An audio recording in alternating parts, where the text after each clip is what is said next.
नमस्कार। आज माघ पूर्णिमा है। मन चंगा तो कठौती में गंगा। जैसे सबसे न्यूनतम, सबसे छोटे, सबसे सूक्ष्म रूप में धर्म की व्याख्या करने वाले संत रैदास को उनकी जयंती पर मैं नमन करता हूँ। आज माघ पूर्णिमा उनकी जयंती है, जन्म दिवस है। आज कदम कदम पर जब भारतीय समाज, हिंदू समाज संकटग्रस्त होता है, तब हमारी एक पंक्ति जो सहारा बनकर सामने आती है वह रैदास की पंक्ति है, मन चंगा तो कठौती में गंगा। संत रैदास की जयंती के अवसर पर मैं उस परंपरा को याद करूं जिस परंपरा से रैदास आते हैं। रैदास स्वामी रामानंद की परंपरा के शिष्यों, 12 शिष्यों में से एक हैं।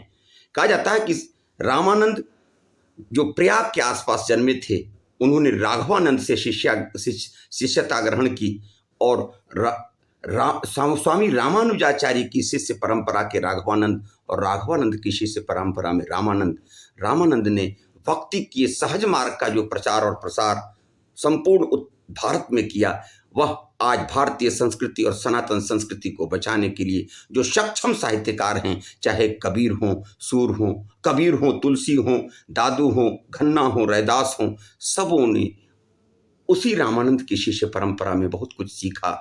और आज भारत जो हमारे बीच संरक्षित और संवर्धित हो रहा है, हमारी संस्कृति जो बची है, हम सनातनी संस्कृति के लोग जिस राम को आधार बनाकर आज भी उनके चरित्र को स्वरूप देकर उनके चरित्र को आधार और मॉडल बनाकर बढ़ रहे हैं, उसमें संत रैदास का अहम रोल है।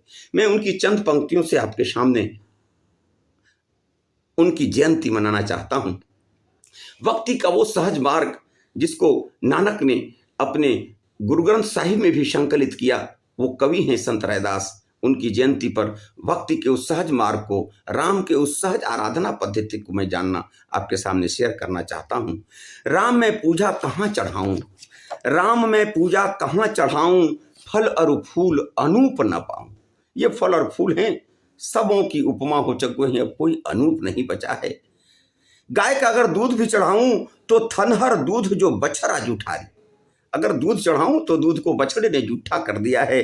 थनहर दूध जो बछड़ू जुठारी, पहुप भंवर जल मीन बिगारी। मछली जल को बिगाड़ चुकी है, मैं जल के अर्घ को भी देने जाऊं तो वहां भी एक संकट है। मलयागिरी बेधियो भुजंग, अगर मलयागिरी के चंदन से आराधना करूं तो वहां भी भुजंग लिपटे हुए हैं। विष अमृत दो एक संगा। ऐसी स्थिति में ये कर्म कांड से बेहतर है कि हे प्रभु, मन ही पूजा मन ही धूप। मैं इस मन से ही पूजा करना चाहता हूँ, मन से ही धूप चढ़ाना चाहता हूँ, मन ही सेऊं सहज स्वरूप, और मन से ही सहज स्वरूप को का गुणगान करना चाहता हूँ। पूजा अर्चा न जानू तेरी, कह रैदास कवन गति मेरी। अर्थात रैदास ने मन की पूजा की महत्ता को स्थापित करके बताना चाहा है कि किसी भी दूध, किसी भी हवन, किसी जल की जरूरत नहीं है, किसी फल फूल की जरूरत नहीं है। अगर हम राम से जुड़ना चाहते हैं, क्योंकि वो रामानंदी संप्रदाय के थे, राम सीता उनके आराध्य थे, राम के आराध्य को आराध्य बनाने वाले रैदास ने एक सहज भक्ति का मार्ग दिया है। क्योंकि उनके गुरु रैदास के गुरु रामानंद ने भारत की हर जाति पाति के लोगों को भक्ति से जोड़ने के लिए एक सहज मंत्र दिया था कि जात पात पूछे नहीं कोई, हरि को भजै सो हरि को होई। किसी मंदिर में, किसी कर्म कांड में फंसने की जरूरत नहीं है। जो ईश्वर की आराधना करेगा, जो मन में ईश्वर को बसाएगा, वह ईश्वर को प्राप्त कर सकता है। ईश्वर को प्राप्त करने का इतना सहज मार्ग हमारे रैदास ने दिया। रैदास की कुछ और पंक्तियां आपके सामने मैं आज चाहूंगा कि सुनाऊं। जगह जगह चर्चा में जो सबसे प्रसिद्ध पंक्ति है कि प्रभु जी तुम चंदन हम पानी। हे प्रभु, तुम चंदन हो और मैं पानी हूं। भक्त कितना निश्चल हृदय से अपने आराध्य की आराधना करता है कि प्रभु जी तुम चंदन हम पानी, जाकी अंग अंग बास समानी। प्रभु जी तुम घनबन हम मोरा। हमको तो मोर बनना होगा, प्रभु को घनबन बनाना होगा। प्रभु जी तुम घनबन हम मोरा, जैसे चितवत चंद चकोरा। प्रभु जी तुम मोती हम धागा। कि प्रभु जी तुम मोती हम धागा, जैसे सो नहीं मिलत सुहागा। प्रभु जी तुम स्वामी हम दासा, ऐसी भक्ति करे रे दासा, ऐसी भक्ति करे रे दासा। यानी अपने आराध्य के प्रति समर्पण ही भक्ति का सबसे सहज मार्ग है। मुझको लगता है आज के वैज्ञानिक युग में भक्ति की ये जो नैनो टेक्नोलॉजी है, जिसको अपने भक्त कवियों ने दिया था इस देश को, और उसके बल पर आज भारत बचा। आज भारत को काटने बांटने चाटने वालों ने भारत की संकीर्णताओं की चाहे जितनी चर्चा की हो, पर आध्यात्मिक दुनिया में भारत जैसी उदारता विश्व के पास या विश्व साहित्य के पास नहीं मिलेगा। आज भी देखिए, हम अपनी संकीर्णताओं से ऊपर लोक मान्यताओं की ओर चलें तो कोई जाति पाति का अध्यात्म में स्थान नहीं रहा है। जिसने भी ईश्वर के शरण को कहा है, हम भारतीय संस्कृति के लोग उसको अपने सर माथे पर बिठाए हैं।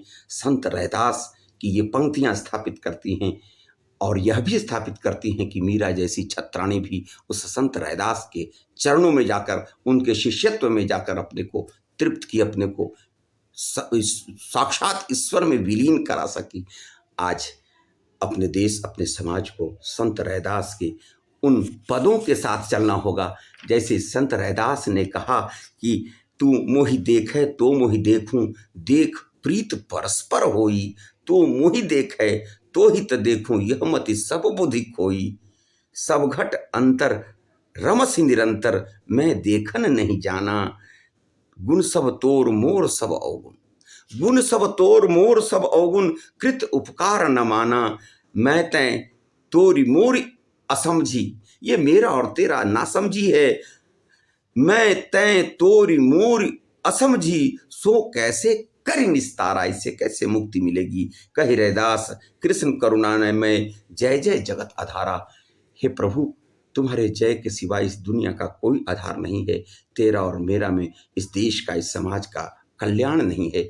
आज संत रैदास की जयंती के अवसर पर हमें आपको स्वामी रामानंद की उस परंपरा के शिष्य, जिन्होंने राम की आराधना के माध्यम से भारत के लोगों को चरित्रवान बनाने का, भारत के लोगों को सहज मार्ग के माध्यम से किसी भी कर्मकांड से निकट कर सिर्फ अपने मन की शुद्धि के माध्यम से, ईश्वर के नाम की आराधना के माध्यम से ईश्वर की वंदना का प्रयास किया था। इन संतों के इन ज्ञान मार्ग के माध्यम से आज भी हमारे भारत को सही मार्ग मिल सकता है। और जो बांटने वाली शक्तियां हैं, जो भारतीय समाज को तहस नहस कर डिवाइड करके रूल करना चाहती हैं, उनसे मुक्ति मिल सकती है। हम भारतवंशियों को इन रैदास जैसे संतों के दिए हुए मार्ग को अपनाना होगा और मानना होगा कि ये तेरा और मेरा का विभेद त्याग कर अपने मन की स्वच्छता के माध्यम से प्रभु जी तुम चंदन हम पानी के मार्ग पर चलना होगा। और तभी कठौती गंगा आ सकती है, मन चंगा हो सकता है। हमको लगता है कि आज संत रैदास की जयंती के अवसर पर प्रभु जी तुम स्वामी हम दासा, ऐसी भक्ति करे रैदासा के मार्ग पर चलने की जरूरत है। प्रभु जी की भक्ति का यह मार्ग शायद राष्ट्र को, देश को एक सही मार्ग दे सके। क्योंकि जब तक भारतवंशी एकजुट नहीं होंगे, जैसे हमने रैदास को, कबीर को, धन्ना को, पीपा को, सुरसुरी को अपनाया था, समाज के हर जाति वर्ग के लोगों ने ज्ञान की ज्योति फैलाई थी, उस ज्ञान की ज्योति का लाभ हमें आपको अपने समाज को देना होगा, तभी रैदास की जयंती सफल होगी। मुझको लगता है मेरा यह रैदास जयंती के अवसर पर जो विचार है आपको सुनना चाहिए और अपने मित्रों को, अपने आसपास के लोगों को सुनाना चाहिए। अगर ये बात अच्छी लगे तो मेरे इस विचार को आगे बढ़ाएंगे। बहुत बहुत धन्यवाद। जय रैदास और रैदास जयंती की बहुत बहुत शुभकामनाएं, मंगल कामनाएं। धन्यवाद।